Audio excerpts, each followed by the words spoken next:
வணக்கம் மக்களே! இந்த வீடியோல நம்ம சில பங்குகள் பற்றியான அப்டேட்ஸ் எல்லாம் டிஸ்கஸ் பண்ண போறோம். ஒன்னொன்னா நம்ம பார்ப்போம். ஃபர்ஸ்ட்டு நம்ம பார்க்க போறதே ஏர்டெல் நிறுவனத்த பற்றியான ஒரு முக்கியமான ஒரு அப்டேட் தான். ஸோ, இதில எந்த மாரியான ஒரு மணி ஜெனரேட்டிங் ஏர்டெல் பண்ண போறாங்கங்கிறத பற்றி விவரமா நம்ம பார்ப்போம்.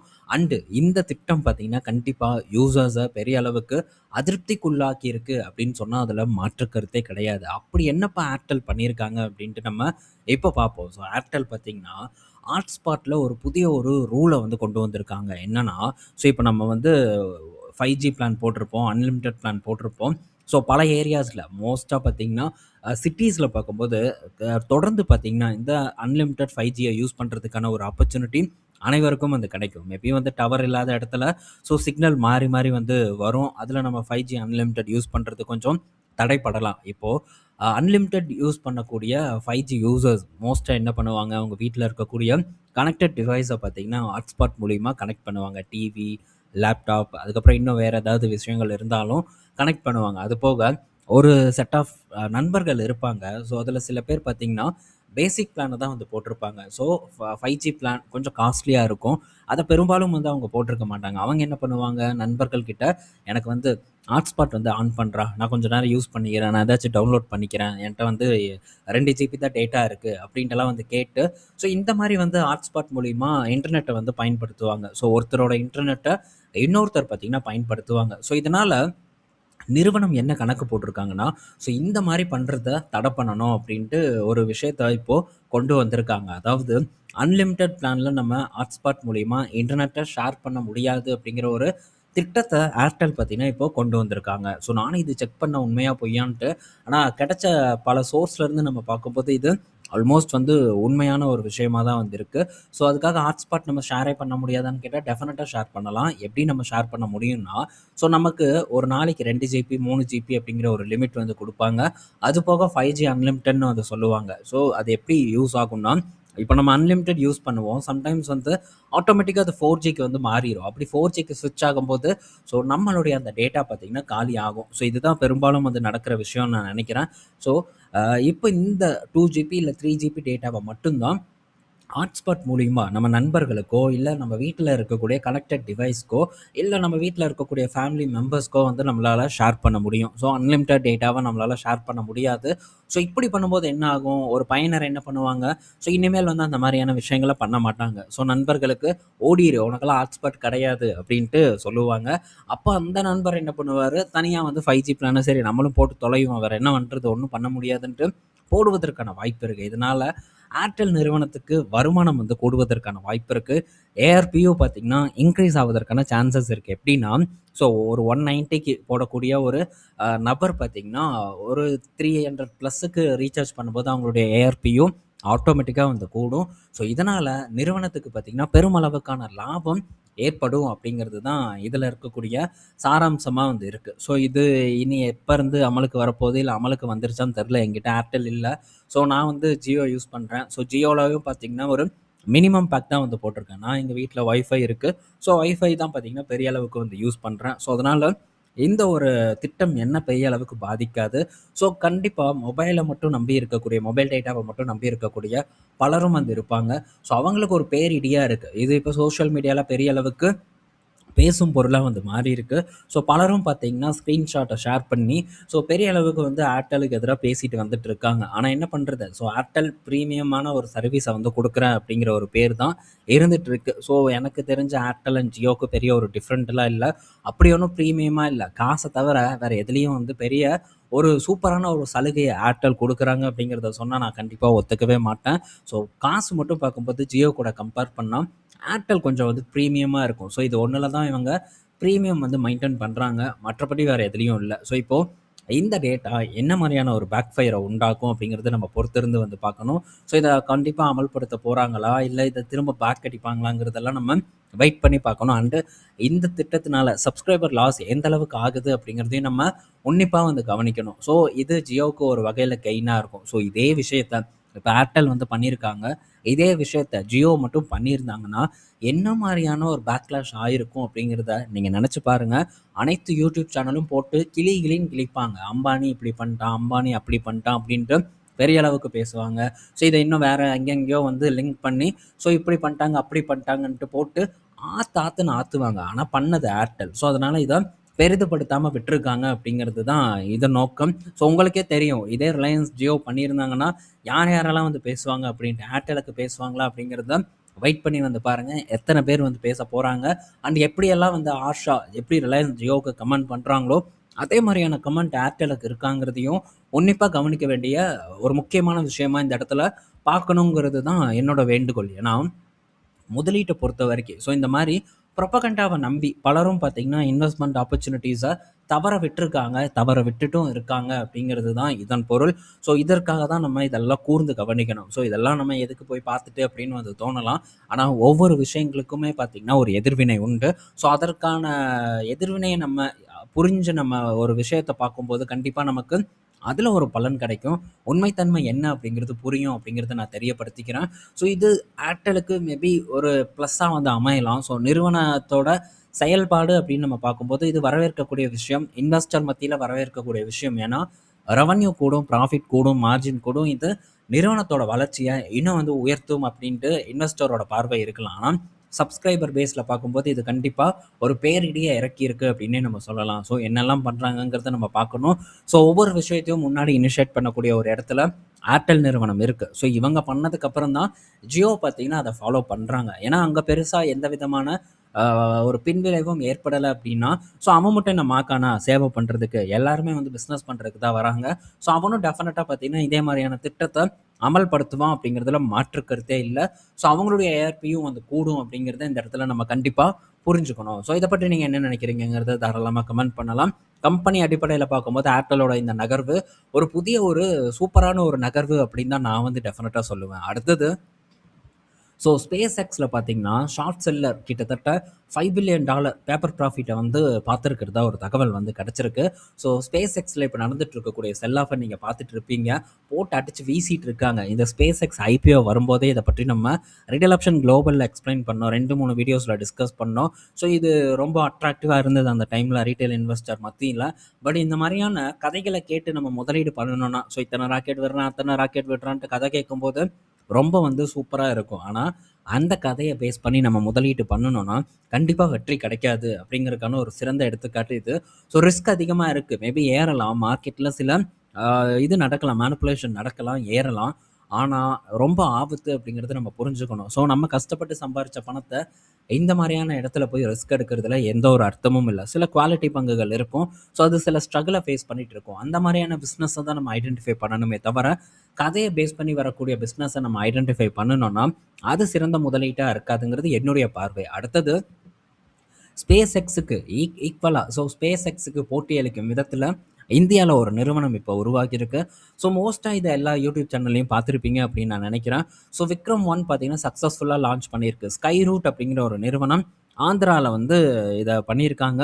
ஸோ இது ஒரு பெரிய ஒரு நிகழ்வாக பார்க்கப்படுது. இது போக மாதம் ஒரு ராக்கெட் பார்த்திங்கன்னா லான்ச் பண்ண போகிறதாகவும் ஒரு அப்டேட் வந்து கொடுத்துருக்காங்க. ஸோ இதுவும் ஒரு பெரிய விஷயம். ஸோ இவங்க பார்த்திங்கன்னா இந்த ஸ்கை ரூட்டோட சிஇஓ ஸோ இந்த நிறுவனத்தை தோற்றுவிற்றவர்கள் பார்த்திங்கன்னா இஸ்ரோவில் வேலை செஞ்சவங்க. ஸோ அவங்க இப்போ ப்ரைவேட்டாக ஒரு நிறுவனத்தை ஸோ இந்த ஸ்பேஸ் நிறுவனத்தை ஓப்பன் பண்ணியிருக்காங்க. ஓப்பன் பண்ணது மட்டும் இல்லாமல் சக்ஸஸ்ஃபுல்லான லான்ச்சும் பண்ணியிருக்காங்க. இது பெரிய அளவுக்கு பேசும் பொருளாக வந்து மாறி இருக்கு. ஸோ நல்ல விஷயமும் கூட. ஸோ எப்படி உங்களுடைய செயல்பாடு இருக்குன்னு பார்ப்போம். ரீசெண்டாக ஜியோ கிட்டேருந்து அப்டேட் வந்தது. 1200 சேட்டலைட் வந்து மேலே அனுப்புவதற்கான அப்ரூவலை இப்போ அவங்க வின் பண்ணியிருக்காங்க. ஸோ இது அடுத்த கட்ட ஒரு மைல் ஸ்டோனை ஜியோவை பொறுத்த வரைக்கும் பார்க்கப்படுது. ஏர்டெலும் டெஃபினட்டாக பண்ணுவாங்க, அதில் மாற்றுக்கிறது இல்லை. கேப்பபிள் இருக்கக்கூடிய ஒரு நிறுவனம் தான் ஏர்டெல். ஸோ நம்ம அடுத்து ஸ்டார்லிங்க்கு போட்டியளிக்கும் விதத்தில் நம் நாட்டு நிறுவனங்கள் மாறுங்கிறதுல மாற்றுக்கிறது இல்லை. ஸோ தொடர்ந்து நம்ம கவனிப்போம் என்ன மாற்றம் நடக்குதுன்ட்டு. அடுத்தது ஸோ கோட்டாக் பேங்க் கிட்டேருந்து ஒரு அப்டேட் வந்திருக்கு. ஸோ கோட்டாக் பேங்க் பார்த்திங்கன்னா இப்போது அவங்க பெரிய அளவுக்கு கான்சன்ட்ரேட் பண்ணக்கூடிய இடமா அன்செக்யூர்ட் பிஸ்னஸ் இருக்குது. ஸோ இந்த பர்சனல் லோனு, கிரெடிட் கார்டு, அதுக்கப்புறம் அன்செக்யூர்டு பிஸ்னஸ் லோன் இதெல்லாம் வந்து அதிகமாக ப்ரொவைட் பண்ண போகிறதா அண்ட் இதில் பெரிய ஒரு எக்ஸ்பான்ஷன் நடக்க போகிறதா வந்து சொல்லியிருக்காங்க. அது போக அசட் குவாலிட்டியும் நாங்கள் கண்டிப்பாக மெயின்டைன் பண்ணுவோம், அதுலேயும் எங்களுடைய கான்சன்ட்ரேஷன் இருக்கும் அப்படின்ட்டும் கோட்டாக் பேங்க் கிட்டேருந்து அப்டேட் வந்திருக்கு. ஸோ ஃபாஸ்டஸ்ட் க்ரோத்தை அடைவதற்காக கோட்டாக் மகேந்திரா பேங்க் இந்த விஷயத்தை பண்ணுறாங்கங்கிறதுல எந்த விதமான மாற்று கருத்தும் இல்லை. ஸோ இதை எப்படி அவங்க கொண்டு போக போகிறாங்க, என்பிஏ இஷ்யூ இல்லாமல் கொண்டு போக முடியுமாங்கிறதெல்லாம் நம்ம பொறுத்திருந்து பார்க்கணும். ஏன்னா இந்த மைக்ரோ ஃபினான்ஸ் செக்மெண்ட்குள்ளே நுழையும் போது கண்டிப்பாக என்பிஐ இஷ்யூவை ஃபேஸ் பண்ணுறதுக்கான வாய்ப்பு இருக்குது. ஸோ இதை எவ்வளோ வந்து துல்லியமாக கரெக்டாக கொடுக்க போகிறாங்கங்கிறதெல்லாம் நம்ம பொறுத்திருந்து பார்க்கணும். இப்போது கோடக் பேங்கோட ரிசல்ட் வந்திருக்கு.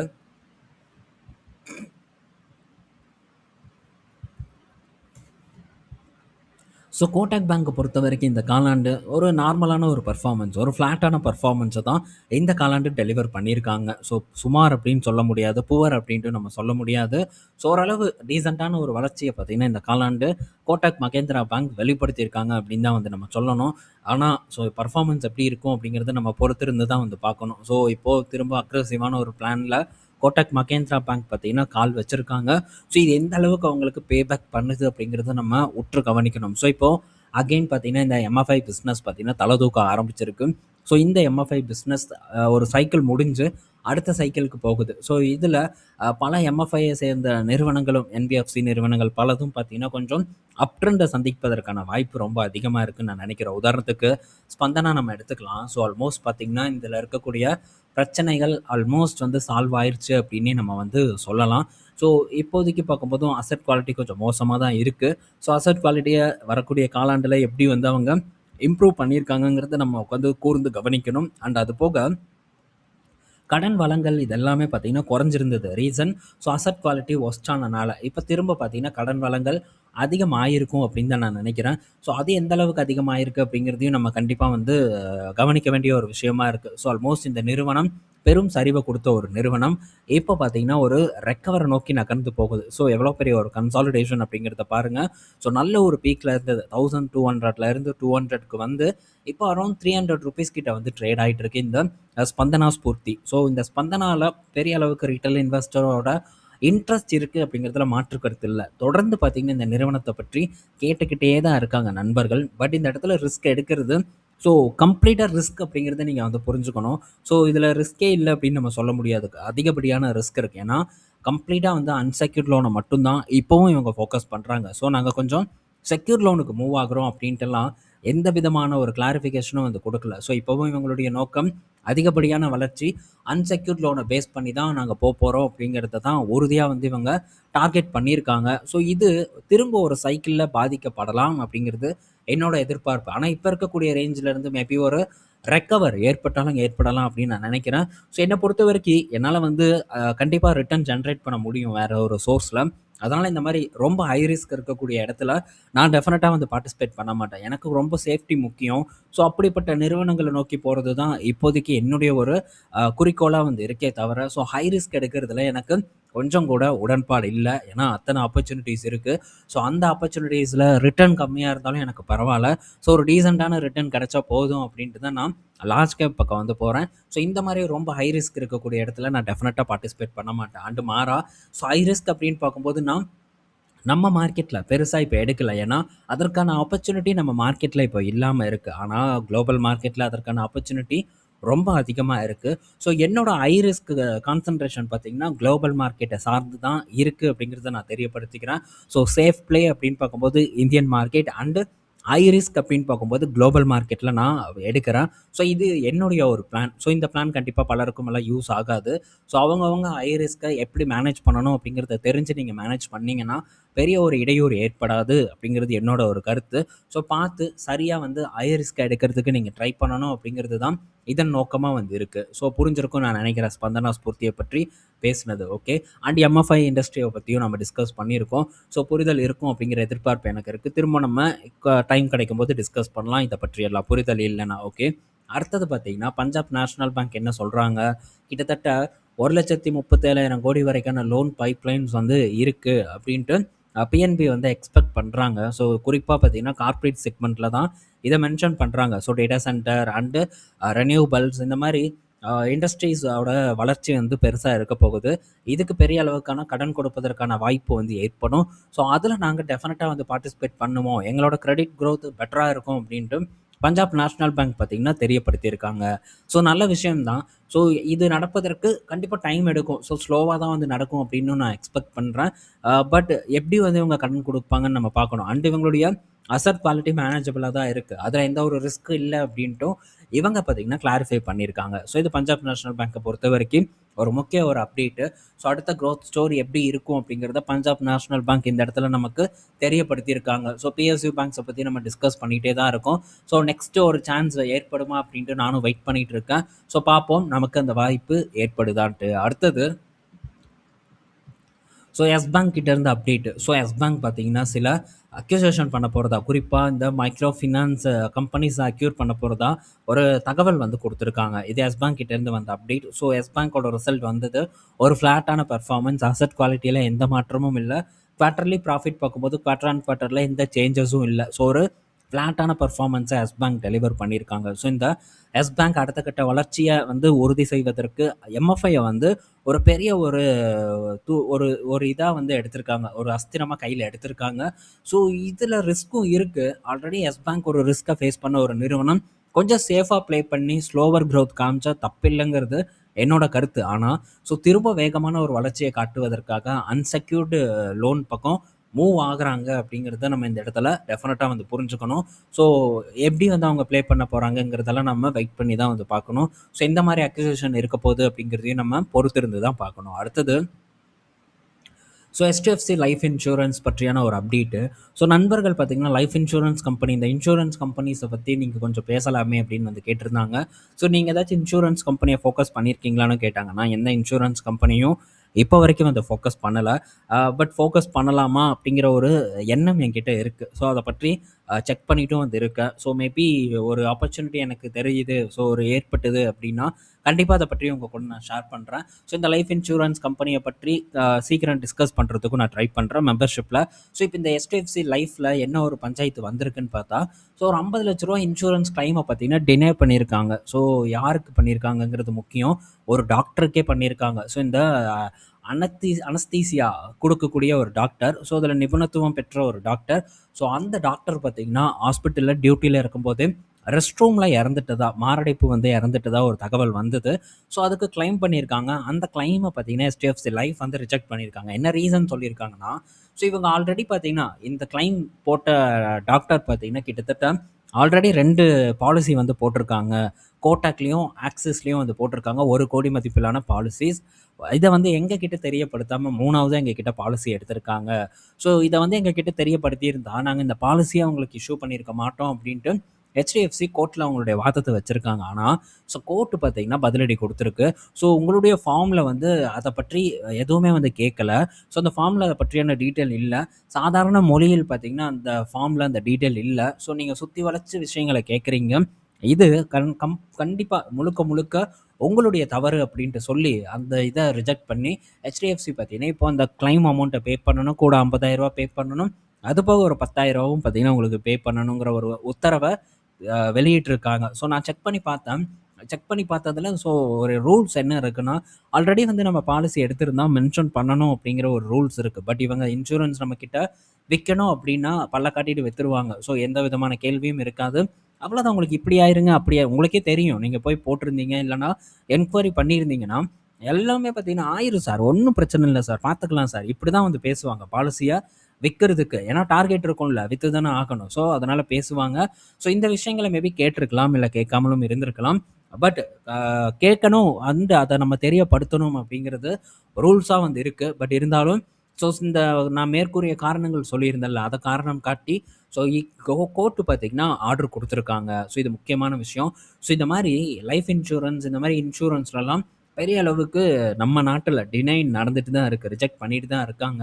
ஸோ இந்த ஒரு செயல் பார்த்தீங்கன்னா ஒரு பெரிய ஒரு டாக்டர், நல்ல ஒரு படிப்பறிவில் ஒரு எல்லா விஷயங்களும் தெரிந்த ஒரு நபருக்கு இந்த மாதிரியான ஒரு ஒரு நிலைமை ஏற்படுது அப்படின்னா, ஒரு பாமரனை நீங்கள் நினச்சி பாருங்கள், விவரங்கள் தெரியாத ஆட்களோட நினச்சி பாருங்கள். கண்டிப்பாக பார்த்தீங்கன்னா ஸோ என்ன மாதிரி நடக்கும் அப்படிங்கிறது உங்களுக்கு புரியும். ஸோ இதனால தான் நம்ம நாட்டில் இன்சூரன்ஸ் பார்த்தீங்கன்னா இன்னும் பெரிய அளவுக்கு வந்து பிரபலமாக்காமல் இருக்கிறது. ஸோ நிறைய யூடியூப் சேனலில் பார்த்துருப்பீங்க, லைஃப் இன்சூரன்ஸ் எடுங்க, இந்த இன்சூரன்ஸ் எடுங்க, அந்த இன்சூரன்ஸ் எடுங்க அப்படின்னு சொல்லுவாங்க. காரணம் அவங்க பார்த்தீங்கன்னா மறைமுகமாக பாலிசிய வந்து விப்பாங்க. ஸோ உங்களுக்கு ஏதாச்சும் டவுட் இருந்ததுன்னா, நீங்க என் டீம கான்டாக்ட் பண்ணுங்க. அவங்க உங்கள கைட் பண்ணுவாங்கன்னு சொல்லுவாங்க. ஸோ அவங்க என்ன பண்ணுவாங்க, ஸோ ரூ. 10,000 ரூ. 15,000 இருக்கக்கூடிய பிரீமியம் ஒரு ஒரு பாலிசியோட பிரைஸ ரூ. 25,000 ரூ. 30,000 அப்படின்ட்டு அறியாம இருக்கக்கூடிய பலருக்கும் பார்த்தீங்கன்னா, தலையில கட்டி விட்டுருவாங்க. இது எனக்கு ஒரு நண்பர் சொன்னாரு. நம்ம சேனல்ல இருக்கக்கூடிய ஒரு நண்பர் பார்த்தீங்கன்னா சொன்னாரு.